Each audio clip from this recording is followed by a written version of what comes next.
It's quieter this time around as we head out onto the deserted night street. Seems like things have settled down a little, at least. Kudzu's fur is still bristled out on the back of his neck. I'm starting to worry about him. He's been tense, even considering the situation we're in. Yeah, dude, he just wants to go back to his rock garden. Yeah. Well, he came here to escape something, so he's been through something, and I think that this is triggering. Which, like, the level of stuff that has happened tonight would be triggering for basically anyone who can be. Yeah. For any reason. We've pretty much, like, covered the gambit. Like, we're thoroughly in the territory of why we started with a content warning in this series. We did, yeah, so if you forgot. This is, like, it's like Lisa's stuff, but more visceral and prolonged and, like, realized in a very specific way. And you're like, all right, everybody. Hope you're taking care of yourself. Yeah, everyone take care of yourself. Keep your eyes peeled anyway. Of course. I've also been sensing a strange sort of tension between the two of them. Because they're both in love with us. Of course. It can probably be put up to the situation currently at hand, though. We're all on edge. I can see the motel a ways down the road, but ominously, the lights are all out. Duke has gone quiet for the most part. Oh, they're taking him with them. Oh, okay. Oh, I forgot, yeah. I wonder if he's just given up, or if he's planning something. Hopefully it's the former. I'm not really seeing anything out of the ordinary here. Trust me. Things are fucked up. We pass the diner, the moonlight glinting softly off its metal edges. A dark, sick feeling sets in as I stare at the black windows. That's where it all started. Should we check to see if she's still there? Leo's quiet behind me for a moment, then clears his throat. Don't see why we'd need to do that. I don't know, to tell the cops about it or something. If the cops haven't been there, then I'm sure she's still in there. No use looking inside. All right. Hey, it's gonna be all right? Not for Janice. Leo doesn't say anything to that as we continue down the road, finally reaching the motel parking lot. Keep moving. I look behind me to see that Duke stopped, still looking back at the diner. I see something. What? Kudzu stops too and looks back at us. Something... I look at the diner, but I see nothing moving in the windows, or in front of it. It's way too dark to see anything in there anyway. Leo prods at Duke's back, but the weasel refuses to move, rooted to the spot. Am I gonna have to carry you? Luke lets go of Duke for just a moment, reaches up to turn him around, probably to throw the weasel over his shoulder. But before he can do that, Duke screams, long and loud, and it raises all the hairs on the back of my neck. Before Leo can stop him, the weasel takes off into the night, away from the diner, towards a grouping of trees and bushes on the other side of the road. Leo curses and immediately goes after him. Kudzu starts to follow. Don't follow me, wait by the car. Leo shouts over his shoulder before disappearing into the brush. Then, more faintly, and watch Chase. Like we're a baby. at least two people want to kill us. Yeah. Specifically, not just in the random way everyone's doing stuff. Kudzu and I stare into the darkness, listening to the two of them crash through the brush before fading out into silence. After a few moments, Kudzu rubs his head and turns to me. Well, Guess we should get to the car then. I frown, not really worried that Duke can do much to Leo, but rather that they'll run into someone that could. Shouldn't be that hard to catch him, he's in handcuffs. Duke can be fast when he wants to be. Fuck. He is a weasel after all. And he just weaseled his way out of this one. Although I think he did just genuinely react to something that only he can see. Yeah, I feel like this whole situation everyone's having, I almost kind of want to say, like, it's like when someone's having a bad trip, just like put everyone in their own room, you know, lock them in there, just leave them alone, wait for it all to pass. I mean, I know according to Duke, something has to happen for it to end. Yeah. But aside from the suggestion that there's a monster somewhere, so far everything that we have encountered can be solved by just restraining everybody. Or just like just being by yourself and not encountering any other people. Yeah, because so far everyone's either possessed or seeing things. But interacting with the real world, but seeing them as other things. I just think locking yourself up in a room somewhere and just staying put. I feel like we should have gone with him. I keep staring into the darkness of the brush, and Kudzu puts a hand on my shoulder as he passes. Don't worry. Leo can take care of himself, especially when he's up against someone like Duke. A handcuffed Duke. And he has a gun. Yeah. Reluctantly, I follow the raccoon. Leo's brief presence had been so strong and reassuring, it's kind of jarring to be without it again. At the same time, though, it's not all that different with Kudzu. Leo's just more overpowering with it, I guess. I fish my keys out of my pocket, then suddenly realize where we're at. Hey, we should check our room. Jenna or TJ might be in there. Maybe even some of the others. Kudzu looks at the dark motel, scanning the rows of doors. Yeah, we should. But I think we should wait for Leo. I don't really trust anyone right now. I realize he's implying that one of my friends could have gone insane too, and I also realize I can't blame him. From what I saw, and what I've heard, TJ might be acting the same way as Duke. That thought causes my stomach to churn sickly. Listen, I gotta, pee real quick, okay? Okay. I'm just gonna go over there behind that corner. He points over to the side of the motel. No problem. I'm getting just a little annoyed that everyone is acting like I'm a little kid that needs to be watched. Cool. Be right back. Kudzu does a little jog away before disappearing around the corner. It's the type of action that doesn't matter at all in real life, and it's like whatever, but it ever coming up in a narrative always suggests that it's happening so that something can happen. Yeah, no, like, it's such like a benign action. Yeah, just for 1 second, no one's gonna see Chase. What's gonna happen? But the reason that it's so threatening is because it's just such a normal thing that to bring it up in a narrative is boring. So it's like you have to be bringing it up for a purpose. Yeah, which is to get Chase alone. I lean back against the door of the car, swinging the keys around a finger. It's completely quiet now, and I haven't heard a single gunshot since we got outside. I wonder if everyone that's been fighting is dead now. Or maybe they just realized how ridiculous the mayor's story was and left. Thinking about the supposed monster that I definitely don't believe in, though, has me looking over my shoulder in the darkness. Images of a hanging body crosses my mind. Shit. I look over to where Kudzu went. It's been a little while. Should he be done by now? He's like, I don't need to be watched, but also he gets immediately scared when he's left alone. A pop from the brush across the street makes me jump. Leo? My voice comes out in a whisper. There's definitely something there. Its form stands out just a shade darker than the trees behind it. It might be a bush, but it looks thin, like a person. I squint at it, and that's when I see the glint of 2 eyes in the darkness. I freeze. Whoever it is, they're not responding to me, and that's definitely not a good sign. I decide that I'm just not going to move until Kudzu gets here. Yeah, and if it doesn't move, I'll just run over to where Kudzu went.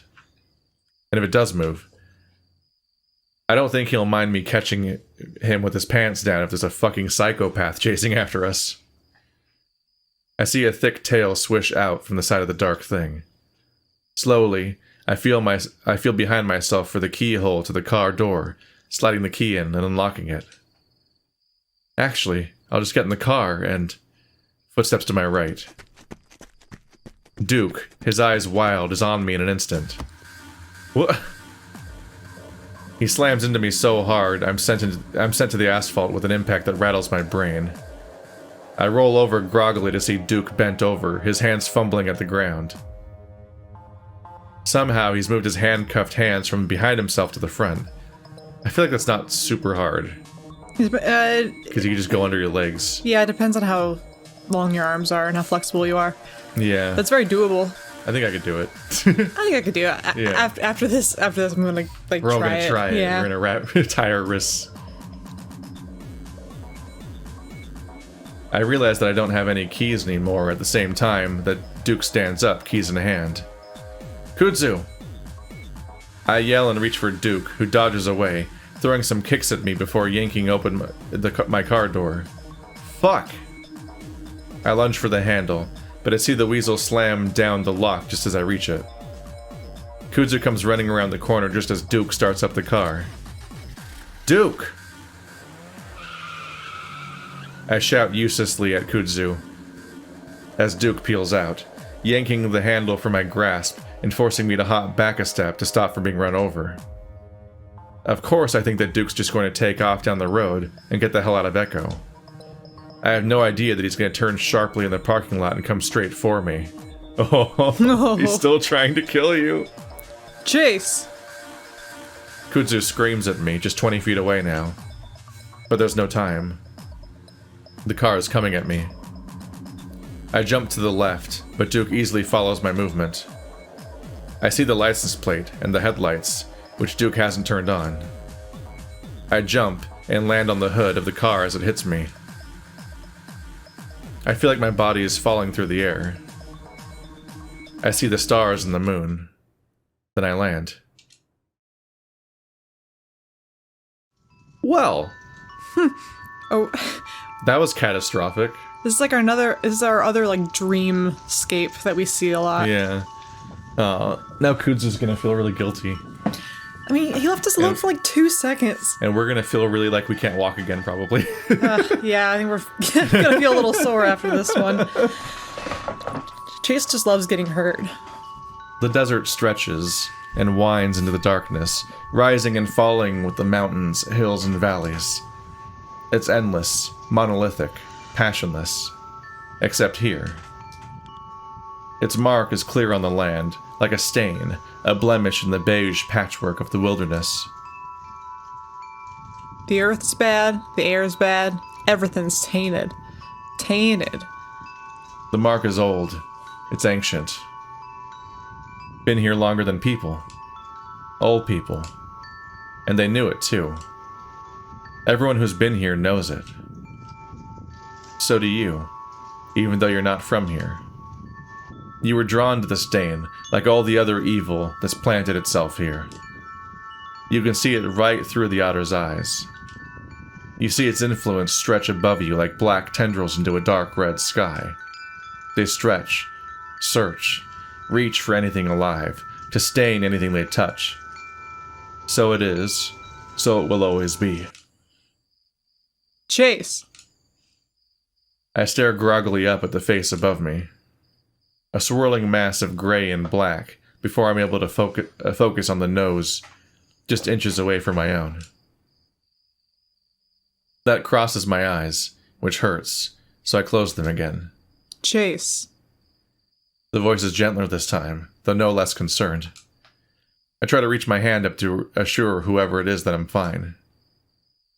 I feel the soft, velvety sensation of an ear catch between my fingers, and the person above me stills. An ear catch between my fingers? Did we reach up to his ear? Yeah. We closed our eyes and then reached up. Oh, what happened? Are you guys okay? I mumbly Mumbly. You are mumbly. I mumble thickly past lips that don't seem to cooperate with words that don't seem to make sense. Are you? He hit you really hard. I feel a hand run over the top of my head, like it's looking for something. Did you hit your head? I feel my own head, keeping my other hand resting on Kudzu's head.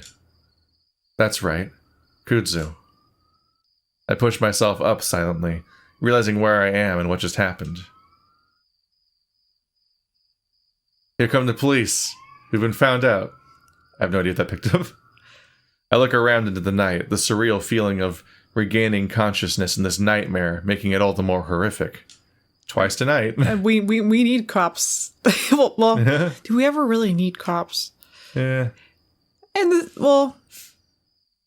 I don't know. I was just saying, in this situation, I don't know if bringing more guns here would help anything, so. Shit. Where is he? I try to push myself up, but Kudzu holds me down firmly.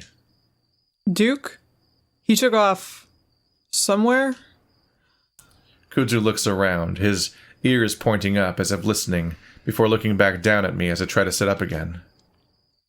You need to stay down for now. Something might be injured. I think I'm okay. Just a little bit out of it. Kudzu gazes down at me for a moment. I'm left staring into his deep, dark eyes.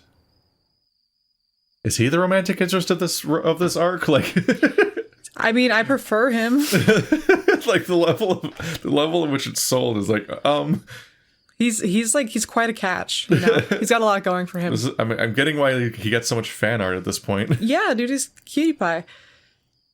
That's when the sound of feet slapping against asphalt breaks the spell, and Kudzu looks behind himself. What the hell? Duke just... Kudzu is suddenly shoved roughly away, and I find myself held up in Leo's arms. What the fuck happened? Leo desperately looks me up and down as he holds me in his arms. Did he shoot you?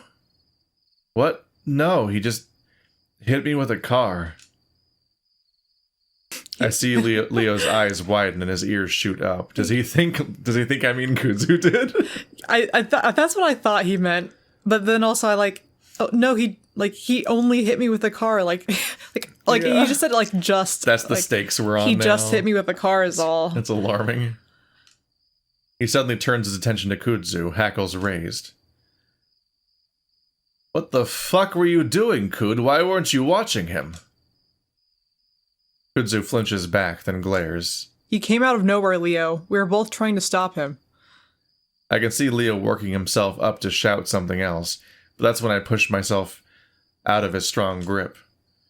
Despite the circumstances, I'm bristling at the way I'm being coddled. Leo, he was driving a fucking car. There wasn't anything he could do. It's like, it is Kudzu's fault to some extent. But this is a bad time for Leo to find that out. Kudzu couldn't have stopped the car, but he could have helped him not from getting in the car. Yeah. It is really bad that he took a piss at that moment. But honestly, Chase, he's such a liability. Kudzu literally just had to piss for 2 seconds, and then Chase just draws all this danger. He's just a magnet for misfortune. And he's always caught unaware. He's obviously not his perception is, he didn't put a lot of points into perception, you know? He can't tell the enemies sneak up on him constantly. You can also feel a little bit the puppet strings of the author being like, and let's set this scenario up. All right, Kudzu's got to use the bathroom, and also you see the monster again, and also before he saw the monster, Chase was already twirling the keys in his fingers, so they're not in his pocket, so they're easy to snatch. And here comes Duke. Maybe they shouldn't have left the person that is constantly in the most danger with the keys. Chase fucking drops things. Chase trips. Chase, like I said, lets people get right up behind him and hit him on his head all the fucking time. He just needs to be functional. I think this is Chase's fault. Now standing, I feel an achy sensation in my back, and my head starts to... in my back, and my head spins a little. I brace my hands on my knees and wait for it to subside. I don't think you should be standing up so soon. I'm fine. He says that a lot when he's clearly not fine. So now that I'm standing, I'm not completely sure of that. I'm fine. I can go with you. I can help. I won't be a nuisance at all. Worrying twinges and creaks pang throughout my body, but I force myself to straighten up, facing the other two. We need to keep moving. Find the others and get out of here. Leo moves up next to me, a big paw reaching out to wrap around my shoulder. I cringe, though, and Leo takes his hand back.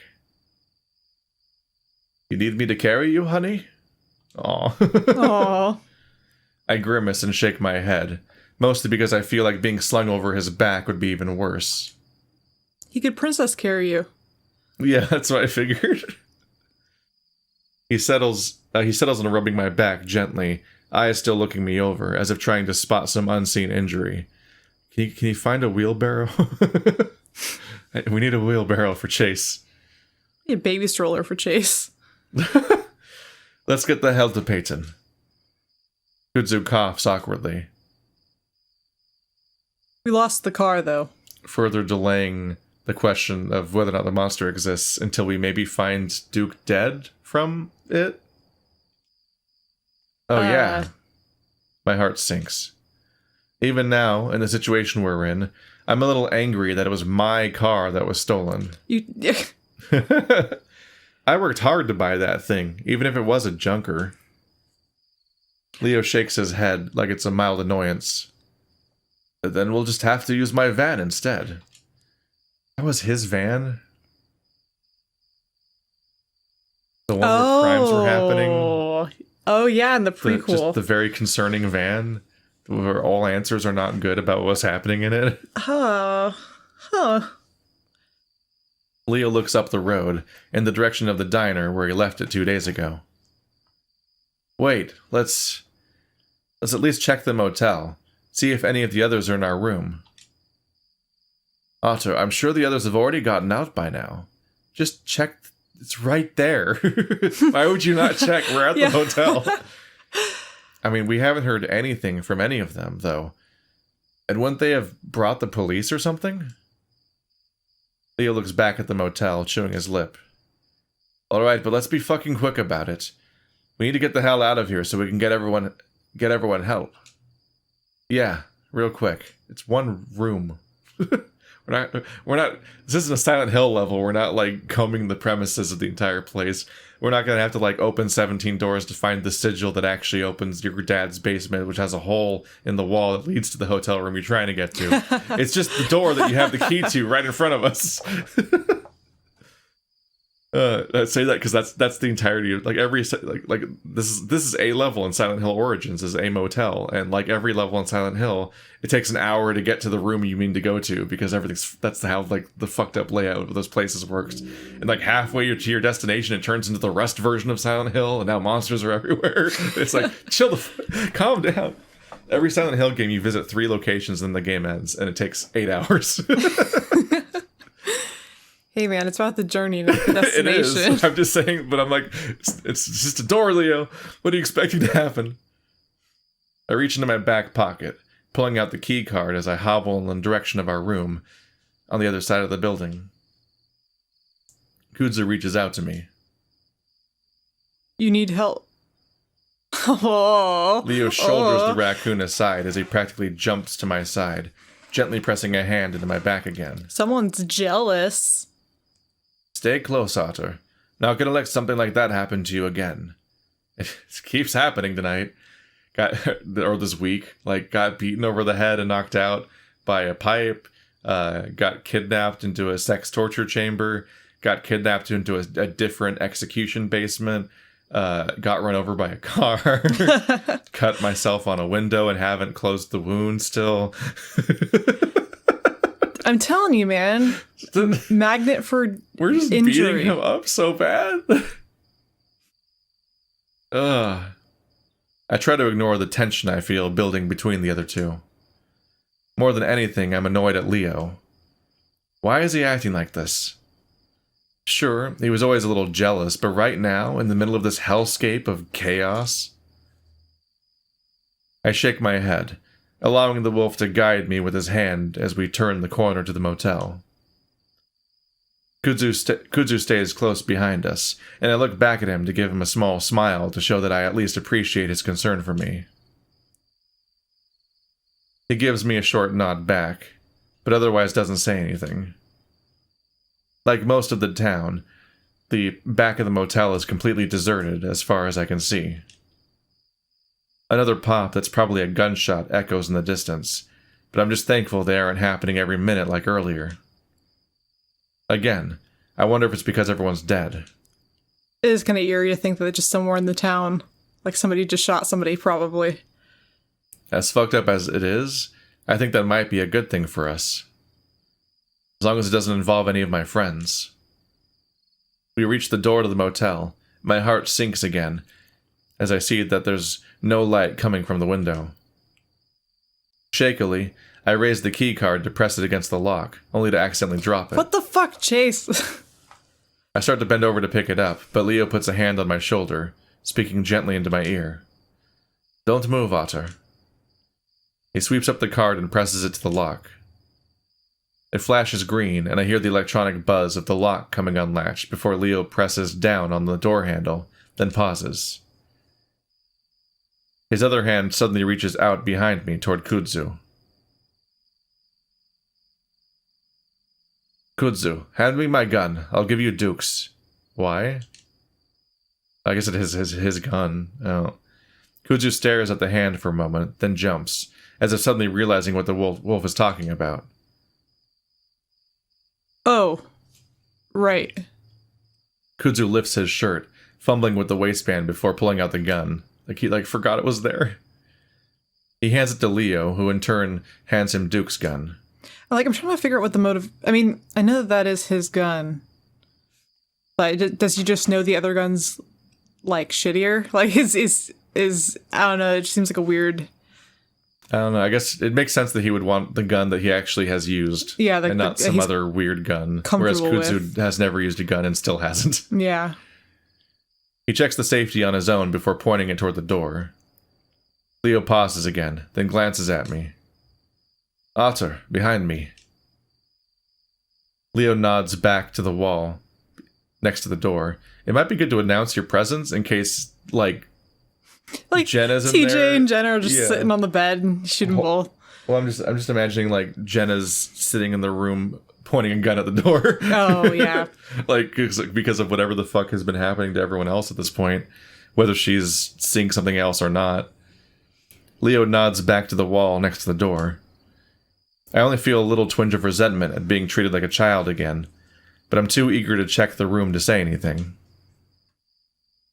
Finally, Leo gives the door a gentle shove, allowing it to swing open on its own. I can't see anything from behind Leo, but judging by the look on Kudzu's face next to me, they don't see anything. I realize why, as Leo slowly reaches inside and flips the light switch. I can't resist and peek around Leo's bulk into the motel room. I don't know what I was expecting. Maybe a blood-splattered room with all my friends' bodies piled up in the middle or something. Instead, though, it's basically just how I remember it. I even see my pajamas crumpled up on my side of the bed where I left them. Leo holds steady for a moment, keeping the gun pointed at the ceiling of the room. Finally, he leans in, whispering loudly. Hello? There's no response. Leo waits just a while longer before finally moving forward slowly. I don't wait for Leo's approval to follow, and move closely behind him, Kudzu just behind me. They're proceeding in order by height. There isn't much to search in the motel room, having just the room and the bathroom to check. Once Leo's sure it's clear, I shut the door and lock it before turning to the other two. Who says that? Why is it in quotation marks? Just so that we know we're safe, for now at least. Leo shakes his head. We gotta keep moving, Chase. We should head to my place now. I open Jenna's laptop on the table, pushing the power button. Invasion of privacy? Come on, what are you doing? Hacking. I'm a hacker. I'm here to hack the world. Leo shifts his weight from one foot to the other.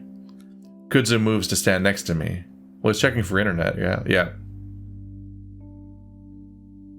Checking the internet? I was hoping to... I sigh as I stare at the password screen. Well, let me check with my phone. Leo sighs again. That's not going to help us.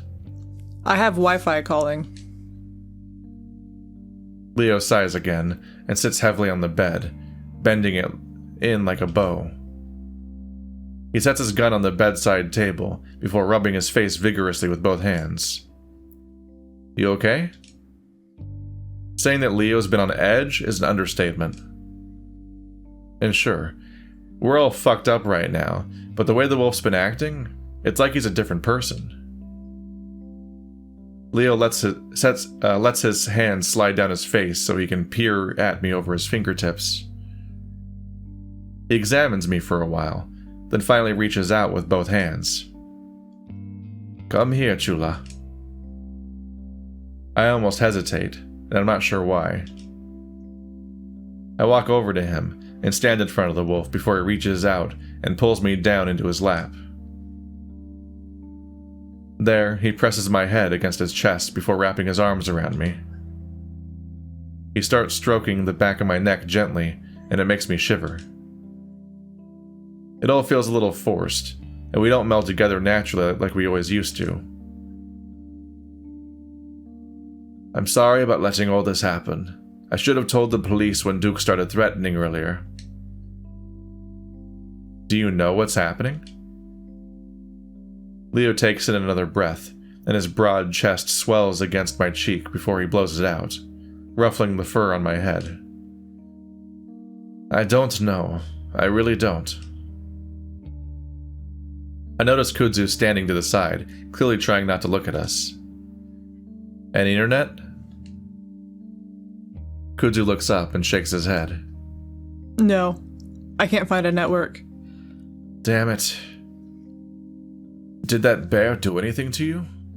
Several things, honestly. The hesitation in Leo's voice makes it clear what he's really asking, and it sounds like he's been wanting to ask it for a while. No, he, just tied me up for a while. I guess technically he did do more, in a way. But I don't want to get into that right now.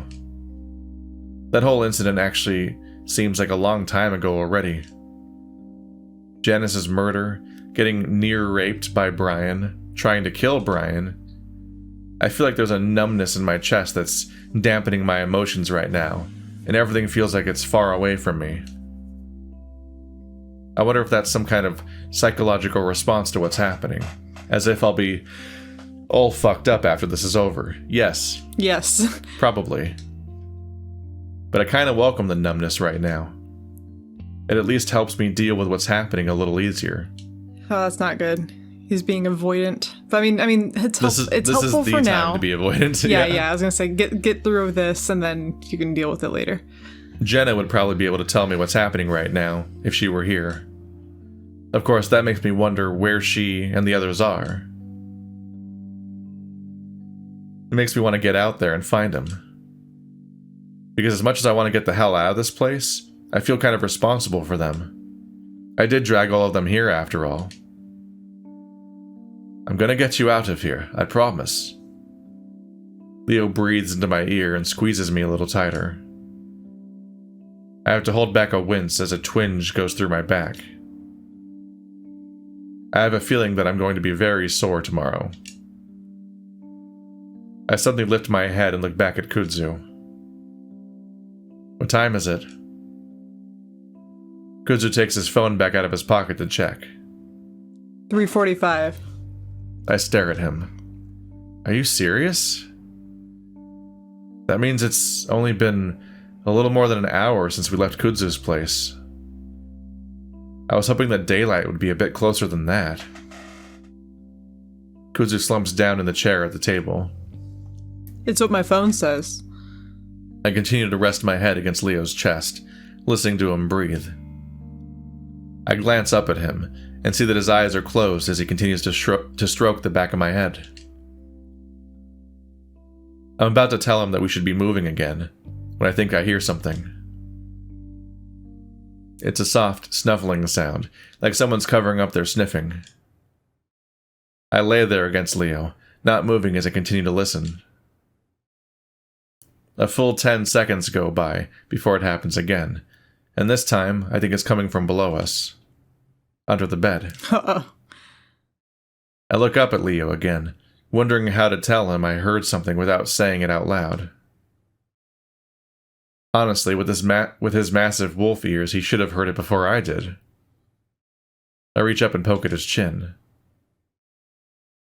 Leo shakes his head a bit around the poking, but otherwise doesn't open his eyes. I frown and reach up further, touching his cheek. He leans into it. He's not getting the signals at all.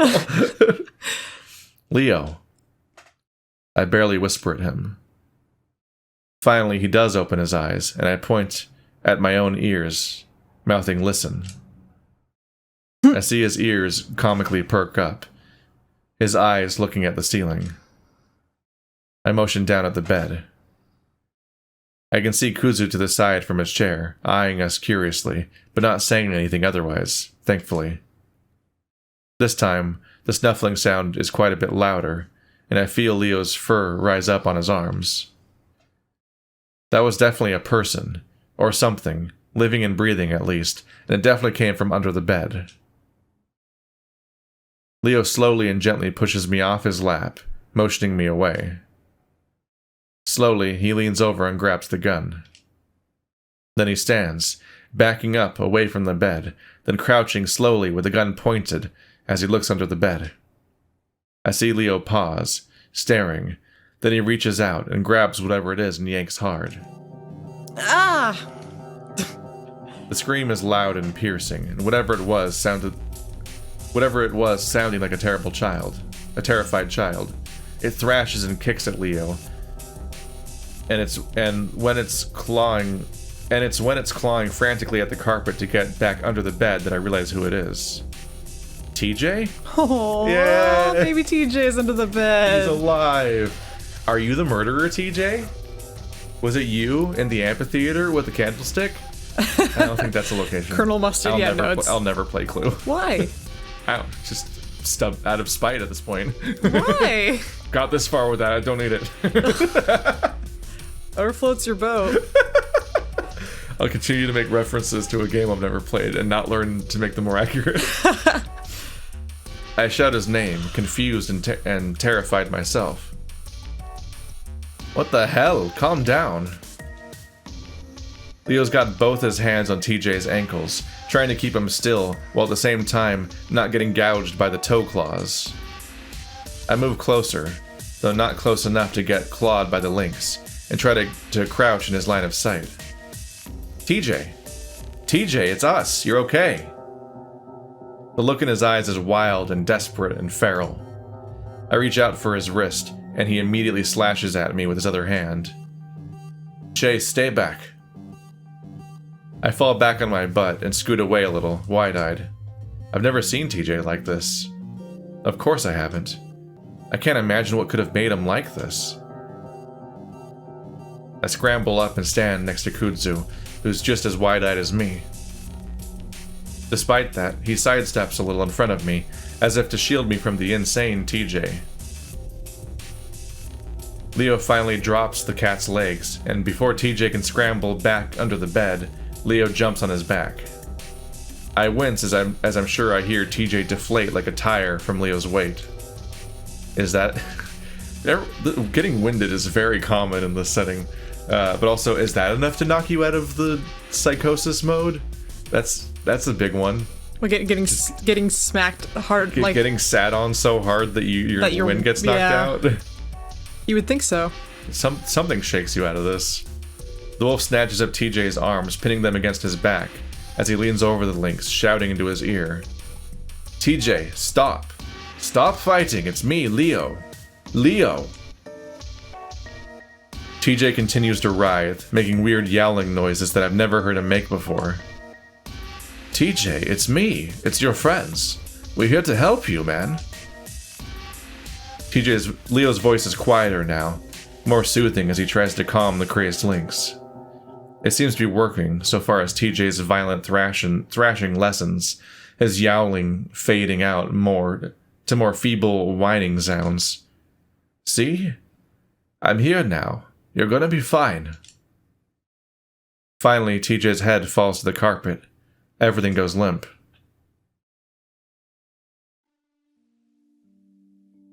TJ sits on the bed, cross-legged as he rests his back against the headboard. I gave him a blanket when I saw him shivering, and he's got that draped over his shoulders, holding it tightly around himself. It hasn't stopped the shivering, though. I seem to be the only one that doesn't flinch at when we get close, so I sit next to him on the bed. Awkwardly, I put my arm around him, but he seems to take comfort in that, and leans against me. The smell of sweat and piss is strong, but I don't say anything. Leo, meanwhile, sits on the end of the other bed, gently trying to get TJ to tell us what the hell happened. Was someone chasing you? Is someone here? TJ shivers against me and I pat his shoulder. He looks at me then, and I see his fur is completely matted to his face, like he's been crying nonstop. I notice bits of dead leaves on his head too, along with some dirt. What the hell had he been doing? Leo continues to prod gently at the lynx with his questions. If you can tell us, then we might be able to stop it, or at least watch out for it when we leave. TJ looks at Leo, then opens his mouth, making a squeaking noise. He swallows loudly, then tries again. Do we have any water? It sounds like he has an extremely sore throat. I look over to the sink, but Kudzu jumps off the chair he's sitting on and makes his way to it. He grabs up one of the small plastic cups before running to the faucet. TJ watches him until the raccoon brings the cup back over. TJ drops the blanket around his shoulders and reaches out eagerly for the cup. We all watch intently as he loudly swallows giant gulps of water before lowering it from his lips and gasping for air. Leo smiles encouragingly. Careful, don't drown yourself. TJ stares, then shivers again, much more violently. I grip him more tightly. Are you cold? I grab up the blanket and try to tuck it around his shoulders better. Kinda. Not really. I feel cold, but... TJ rubs at his chest. He's still trembling, and I realize he might be in shock. I don't know what to do for that. In every TV show I've seen, the person is just given a shiny blanket while they sit on the side of the road. Usually it's at the end of the movie, and so they never really talk about how they cope with anything. The shock blanket as you sit in the back of the ambulance, and then somebody and then some kind of closure happens. Someone brings you a hot drink or something, and then the credits roll. You know. Well, I just continue to rub his shoulder in circular motions. So I just continue to rub his shoulder in circular motions, trying to be soothing. I wish Jenna were here. She'd know what to do. He leans against me again, though, so I feel like I'm doing the right thing. He holds out the cup to Kudzu again. Could I get some more, please? Sure. Kudzu takes the cup delicately from TJ, like the links might break. When Kudzu moves off to the sink again, TJ leans in towards me, whispering. That guy played soccer with us, right? Yeah. Yeah, he did. Right. TJ goes back to leaning against me and staring at the wall. While this isn't good, he does seem to be getting better. He can recognize us again, and remember stuff at least. Leo adjusts himself on the bed, clearing his throat again. Tej, if you can't remember, that's okay, but I want to make sure no one's, coming after you. TJ blinks, then shakes his head. No, I don't think so. Leo waits, but TJ doesn't say anything more. No one. You were hiding, so... Leo clearly doesn't want to upset the Lynx, but it makes sense why he wants to know.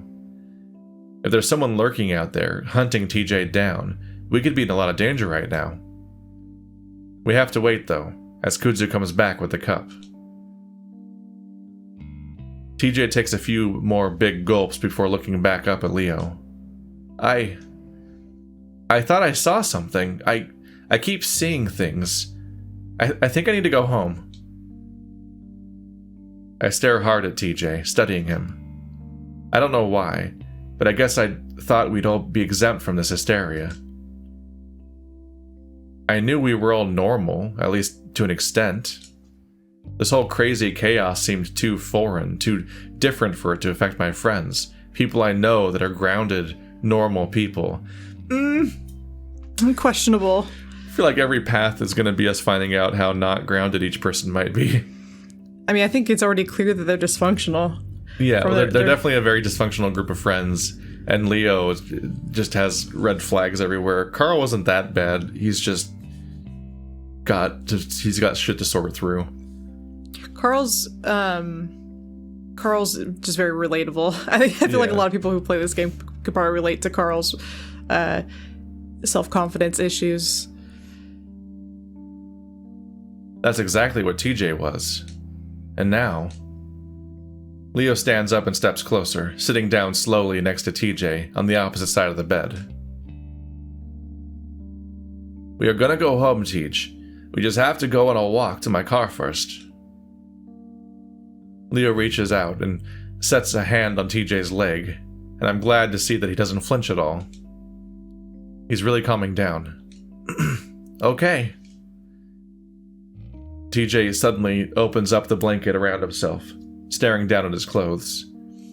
I see his nose twitching, then the skin on the inside of his ears flushes. Can I take a shower? Leo pauses, clearly not having expected that. Well, we really need to get going. Don't you want to go home and take a shower there? Hours away. Oh. TJ has put the blanket back over himself, trying to hide his pants. Oh, poor thing. I just like to feel clean again. I feel like it might be a good thing for him to clean off. Maybe have some alone time. I give Leo a meaningful look as I lower my voice gently for TJ.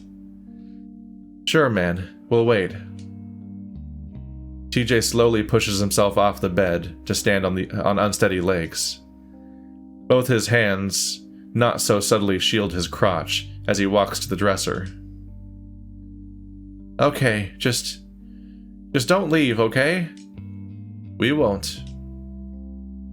Leo's still using his talking to a toddler voice. Okay, we won't. The wolf gives me a frustrated look, but I ignore it. And I'm gonna leave the door open, so if something happens, just yell. It's fine.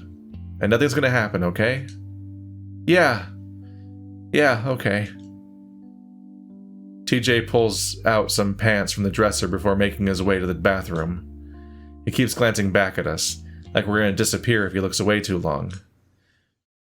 I mean, I'm a little worried about even, like, being in a different room for a minute. Like, just the moment you're out of line of sight, like, okay, what happens? I try to give him a cheerful smile until he finally disappears into the bathroom. We sit around in a sort of circle in the motel room. Just kidding. Next episode.